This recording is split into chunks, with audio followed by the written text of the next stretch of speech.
Lo que está ocurriendo en Argentina tiene el foco mediático por parte de todo el mundo. Milei es una revolución para un país que ha estado sumido en el estatismo más destructor durante décadas y que sale de un destrozo sin parangón. Y para hablar de todo ello, tengo aquí a mi buen amigo Juan Ramón Rayo. ¿Cómo estás? ¿Qué tal? ¿Cómo estamos, Dani? Qué gusto que estés aquí en tu casa, ya sabes. Sí, nada, encantado, claro. Juan, a mí lo que me parece increíble de lo que está pasando en Argentina es, yo, como sabes, me voy todos los años a Argentina varias veces y durante años yo he estado escuchando a toda esta izquierda plañidera decir que la inflación no tiene nada que ver con el gobierno, que la inflación no tiene nada que ver con imprimir dinero, que la pobreza estaba mal calculada, etcétera, etcétera. Y desde que ha llegado Milei, la inflación es culpa de Milei y la inflación y la pobreza es culpa de Milei. ¿Cómo ves tú lo que está ocurriendo? Y vemos un poco, ahondamos en todo ello. Bueno, a ver, como bien sabes, la situación económica en Argentina es calamitosa, es un desastre. Argentina es un país que se debate o se ha debatido entre la hiperinflación o el default, según la opción que tomará el gobierno para resolver su situación de desequilibrio presupuestario estructural y monstruoso. Y por tanto es una economía en descomposición. Claro, esa economía en descomposición ha permitido una oportunidad histórica que, como bien decías, es una potencial revolución liberal en el país de la mano de Javier Milei. Los argentinos han votado masivamente, el presidente más votado en términos absolutos de la historia de la democracia argentina, de la reciente democracia argentina, han votado a un liberal libertario, que eso es algo inédito en la historia. Pero claro, ahora ese liberal libertario tiene un reto muy complicado por delante y es estabilizar y permitir que esa economía, que es un completo desastre, vuelva a crecer sobre bases sanas, que son las bases que no ha conocido Argentina durante décadas, porque Argentina ha crecido algo, pero sobre bases inflacionistas permanentemente. Absolutamente. Una de las cosas que mucha gente no entiende es que la inflación en Argentina es una consecuencia directa de un gasto público que hay que financiar de alguna manera y como no hay confianza en emitir bonos por parte del Estado, etcétera, tiene que el Banco Central emitir una enorme cantidad de dinero. Y ese Banco Central tenía un agujero absolutamente brutal. Cuando llegó Milei, el Banco Central tenía unas reservas netas de menos 12.000 millones de dólares y las ha conseguido llevar a reservas brutas de momento positivas. A mí una de las cosas que realmente me preocupa es, todo el mundo en Argentina entiende que hay que llevar a cabo reformas muy importantes y para eso le han votado.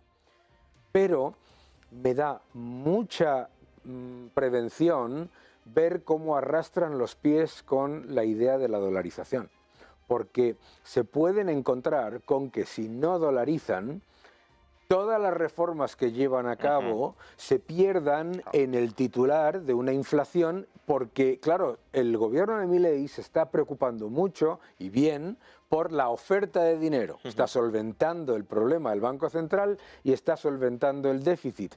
Pero lo que no puede hacer el gobierno de Milei es sobre la demanda de pesos que es inexistente y me preocupa que se esté arrastrando el tema de la dolarización. ¿Cómo ves tú eso? Sí, muchos intelectuales favorables a la dolarización, incluso ejecutores de la dolarización en países como Ecuador, pienso por ejemplo en Francisco Zayes, que fue el autor, el protagonista de la dolarización en Ecuador, empujan a Milei a dolarizar ya, es decir, que no espere más tiempo. Y efectivamente no pasaría nada por dolarizar ya, porque además ahora estamos en un momento, o Argentina está en un momento muy bueno para dolarizar. Como decías, se ha saneado en gran medida el balance del Banco Central, el Tesoro cuenta con superávit, o al menos equilibrio presupuestario, que es lo fundamental, y luego, precisamente por estos dos factores, el tipo de cambio ya no hay brecha cambiaria entre el tipo paralelo y el tipo oficial. Por tanto, Milei ya podría levantar el cepo y nada más levantar el cepo ya puede dolarizar. ¿Por qué no se está haciendo? Pues no lo sé. El plan de Milei aparentemente siempre ha sido esperar un poco a estabilizar la economía y luego dolarizar, pero es verdad que últimamente también está empezando a sonar la música del plan Bullrich de bueno, que circule el dólar, pero que siga circulando el peso. Y esa es una propuesta que en Argentina tiene poco sentido por lo que decías, porque si no hay demanda de pesos y no la va a haber, es muy complicado que en algún momento la confianza en el peso vuelva en un país que ha matado todas las monedas que ha conocido desde hace décadas. Pues ¿para qué quieres dejar viva esa moneda que no quiere nadie solo para darle la ocasión a futuros políticos de abusar de ella y recurrir otra vez a la inflación? Claro, es que ese es el problema. El problema es que no existe ninguna confianza en el peso y los ciudadanos argentinos, por mucho tú les puedes convencer de lo que quieras, pero lo que no son los argentinos son amnésicos y saben que les van a destruir el poder adquisitivo del peso y por lo tanto para mí la dolarización es simplemente reconocer la realidad, la realidad de la economía argentina, ¿verdad? Sí, de hecho la economía en gran medida ya está dolarizada. Quien tiene que asumir la dolarización es el Estado.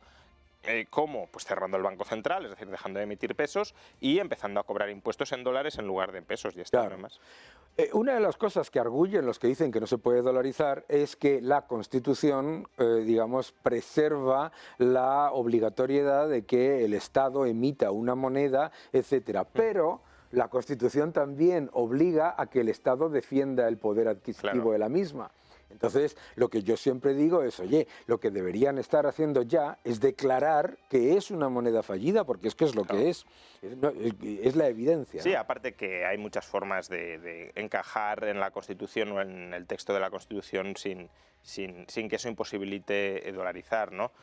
Se podría dejar, por ejemplo, que es lo que sucede en El Salvador, por ejemplo, se podría dejar monedas de peso para el cambio chico, porque ahí no tiene mucho sentido traer monedas metálicas de Estados Unidos, el coste de transporte es muy elevado. En Ecuador se acuña moneda metálica que representa o tiene una paridad con el dólar, pero se acuña allí mismo. En El Salvador sigue circulando moneda local para el cambio chico, pues en Argentina podría seguir circulando el peso, no como billete, sino como moneda, lo cual da menos margen también para expandir la oferta monetaria, porque no vas a poder multiplicar millonadas de metal, que casi no vale, en valor facial no vale nada, y ahí estás cumpliendo ya la textualidad de la Constitución. Está el peso y para el común de las operaciones el dólar, claro. Uno de los factores también importantes es el del aumento masivo del gasto público durante los últimos años y los ajustes que está llevando a cabo Milei. Y muchos de esos ajustes han sido contestados con una enorme virulencia por parte de la izquierda, obviamente, ¿no? ¿Cómo ves tú esa situación y qué crees que es lo que falta que se puede incluir allí? A ver, Milei ha conseguido algo hasta el momento excepcional, y es que en el primer mes completo de gobierno, porque es verdad que entró en diciembre, pero ahí prácticamente estaba colocando los muebles, en el primer mes completo de gobierno, que es el mes de enero, ya ha conseguido superávit presupuestario, ya no primario, antes del pago de intereses, sino incluso incluyendo el pago de intereses, cosa que no sucedía en Argentina desde el año 2012. Por tanto, no es algo que digamos, bueno, esto es común en el país, no, es algo excepcional en el país. Hace más de 12 años que no se lograba. Ahora, ¿cómo ha logrado ese superávit? Pues en parte con recortes nominales del gasto público que ha aprobado, por ejemplo, obra pública suspendida, transferencias discrecionales a las provincias reducidas prácticamente en un 100%, etcétera. Pero sobre todo lo ha conseguido a través de la licuación del gasto público, es decir, como la inflación sigue disparada, al no incrementar el gasto nominal tanto como la inflación, en términos reales se ha reducido, que es otra forma de reducir el gasto. No es quizá la forma más rigurosa de hacerlo, porque lo ideal sería ir partida por partida y decir aquí y tal, pero en una economía que tiene una inflación del 25%, pues es otra forma de reducir. El 25% mensual, para los que nos están viendo. Claro, pues es otra forma de hacerlo, ¿no? Pero claro, aquí también hay un posible germen de insostenibilidad de esa situación según cómo la afronte Milei. Y es que gran parte de la licuación se ha cargado sobre las pensiones públicas. No se han revalorizado las pensiones porque la fórmula de actualización todavía es del gobierno de Massa. Es decir, que ni siquiera Milei lo hubiese podido cambiar.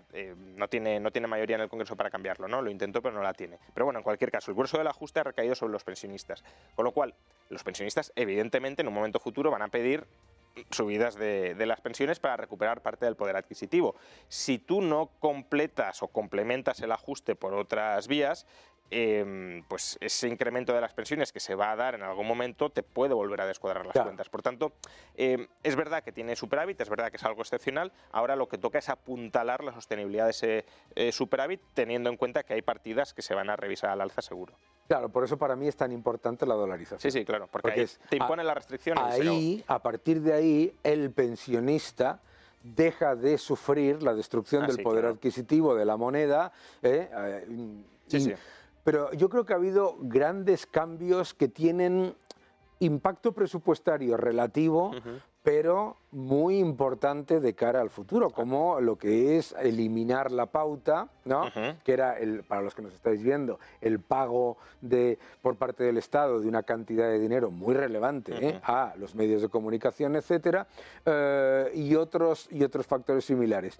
¿Qué otras reformas a corto plazo crees que son urgentes en Argentina para empezar a ver la luz al final del túnel? Bueno, yo creo que es absolutamente crucial la aprobación de la Ley de Bases y Puntos de Partida para la Libertad de los Argentinos, que es el proyecto de ley que el gobierno de Milei llevó a las cámaras y que las cámaras, digámoslo así, lo tumbaron. Es verdad que formalmente lo retiró Milei, pero porque las cámaras habían vaciado de contenido la ley. Entonces dice, para aprobar esto no aprobamos nada. ¿Por qué es muy importante la aprobación de esta ley? Pues porque, por un lado, convalida el decreto de necesidad y urgencia, que es un decreto que en su mayoría está ahora mismo en vigor en Argentina. Por ejemplo, la derogación de la ley de alquileres, que ha supuesto que se multiplique la oferta de alquiler. Por ejemplo, ha bajado el alquiler. En términos reales ha bajado, efectivamente. Claro. Sube la oferta a su máximo en la ciudad de Buenos Aires, en su máximo desde que tenemos registros, y el precio... obviamente hay inflación, todos los precios suben, pero ha subido menos que la inflación, por tanto, relativamente ha bajado. Entonces, el decreto de necesidad y urgencia, que contiene muchas medidas liberalizadoras, está en vigor, pero pende sobre él la amenaza de que sea tumbado en algún momento por las cámaras. Si se aprueba la ley de bases, se aprueba también el decreto de necesidad y urgencia, porque está incluido como un punto de la ley de bases, y aparte hay toda otra batería de liberalizaciones. Bueno, ahora mismo están en negociación con los gobernadores peronistas, radicales y del PRO para ver si estos gobernadores movilizan a sus diputados, entre comillas, en las cámaras y se consigue la aprobación de esa ley, que sería muy importante en un momento de ajuste presupuestario que a corto plazo tiene un efecto contractivo sobre la economía. Sería muy importante darle un impulso por otro lado a la economía diciendo, aquí se puede invertir desde cualquier parte del mundo a costes muy reducidos, traigan sus capitales, y ya que el sector público está recortando el déficit y por tanto dejando de sobreestimular la economía, que la estimule sanamente el sector privado con inversión. Uno de los elementos importantes en todo esto para mí es el hecho de que Milei ha sido absolutamente tajante. O sea, aquí o eres parte de la solución o eres parte del problema. Aquí los compromisos que terminan con ese gradualismo que luego lo que generó fue mayor descontento no valen. A mí eso me parece clave. Y me parece clave otra cosa, que es el hecho, es lo que tú acabas de decir, la importancia de recuperar la seguridad jurídica. ¿Qué es lo que tú ves que tiene que hacer además? Porque yo tengo ahí un problema, que es fundamentalmente el siguiente. La seguridad jurídica para invertir a largo plazo a lo mejor requeriría de que se hiciesen en Argentina zonas que estuviesen sujetas a la legislación internacional, etcétera. ¿No crees que eso sería algo? Yo creo que eso es fundamental, sobre todo si se va a dolarizar, y dada la experiencia que tienen en Argentina, es muy importante que los bancos estén operando en jurisdicción internacional, porque si no, a ver, la dolarización es una camisa de fuerza, pero no es infalible, en el sentido de si los bancos tienen reservas en dólares, llega un gobierno peronista y les dice os voy a dar deuda pública y me dais los dólares, y luego no pago la deuda pública, que es lo que pasó en 2001, pues ya estamos otra vez en el desastre, ¿no? Milei es consciente de esto, veremos qué solución le da, pero efectivamente la posibilidad de que los bancos, por ejemplo, que operen en Argentina, tengan su base en jurisdicciones internacionales, o, como dices, que haya dentro de Argentina, protegido incluso a través de la Constitución, pero para eso haría falta una reforma constitucional, que haya zonas bajo jurisdicción extranjera, zonas de libre comercio que se rijan por jurisdicción extranjera, sería un paso muy importante, claro. Yo creo que además es muy importante recordarle a la gente que nos está viendo que en Argentina nunca se ha dolarizado. Porque mucha gente te dice, esto ya se hizo y fracasó. Claro. No. En Argentina no se dolarizó. Claro. En Argentina se equiparó un peso con un dólar, que es como si yo equiparo un Daniel con un George Clooney. No. Y claro, el agujero, esperando que el agujero se solucionase a medio plazo, y lo único que pasó fue aumentar hasta que saltó, como tú has dicho. Yo creo que desde luego claramente ahí hay una oportunidad. Vamos, yo creo que lo que está haciendo Milei es de quitarse el sombrero, porque lo que está haciendo, entre otras cosas, es, bueno, hacerlo todo con la peor herencia de la historia, porque esa es la clave, ¿no? Es que recuérdanos a todos la herencia que ha recibido, ¿no? Sí, es, pues, como decía antes, una moneda al borde de la hiperinflación, una economía que ya estaba en recesión. El agujero cambiario que has comentado. El agujero cambiario, efectivamente, cuando llegó Milei, aproximadamente el tipo de cambio paralelo estaba en 1.000 pesos por dólar, incluso llegó a subir algo por encima, y el tipo de cambio oficial eran 400 pesos por dólar.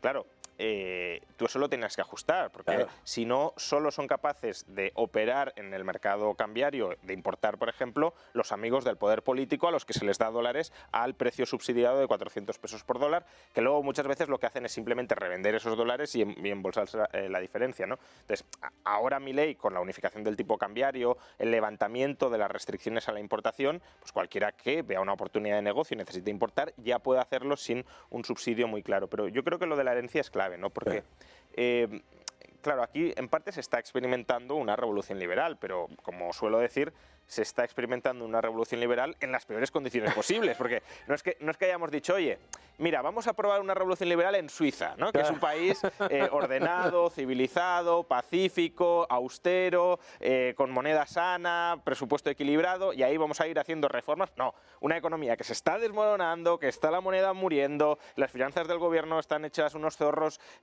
los índices de pobreza absolutamente disparados ya antes de Milei, pues ahí tenéis que hacer el experimento liberal. Bueno, pues si sale bien, será que estas ideas son potentísimas, porque si incluso eso lo consigues solucionar, ¿qué no puedes arreglar? Hombre, claramente, desde luego, efectivamente, o sea, lo que se puede arreglar con medidas que en otros países serían medidas que no serían tan urgentes y tan relevantes, en el caso de Argentina es máximo. Desde luego hay que apoyarlo, yo veo que está haciendo un trabajo absolutamente espectacular y... O sea, yo diría que hay que apoyarlo, efectivamente, y vigilarlo también. Porque, hombre, claro. Porque, sí, pero digo, conviene remarcarlo porque de momento está adoptando, yo creo que en general, un programa bastante coherente con el pensamiento liberal, pero no deja de ser un político, y los políticos se mueven por dinámicas de poder, equilibrios de poder, y no sabes por dónde puede terminar saliendo. Yo tengo cierta confianza en él porque sé que él cree en esas ideas, o creo que él cree en esas ideas, pero nadie está exento de poder corromperse, entre comillas. No hablo necesariamente de corrupción crematística, sino de corrupción ideológica o política, y por tanto también los liberales hay que aplaudir cuando lo hace bien y ha hecho cosas que están muy bien, y también vigilarlo y criticarlo si en algún momento las hace mal. No, eso por supuesto, pero vamos, yo creo que lo que me da muchísima confianza, al menos, es el hecho de que teniendo una coalición relativa y además llevando ya un tiempo, que no se ha dado la vuelta en las grandes reformas necesarias. Para mí eso es importante. Y el discurso que ha mantenido en todos los foros en los que ha participado sigue siendo un discurso claramente liberal-libertario, que podrías decir, bueno, antes de llegar a la presidencia tenía un discurso, ahora como presidente va a tener otro, o la coalición le está diciendo, oye, no digas estas cosas. De momento, tanto en discurso como en políticas aprobadas y aplicadas,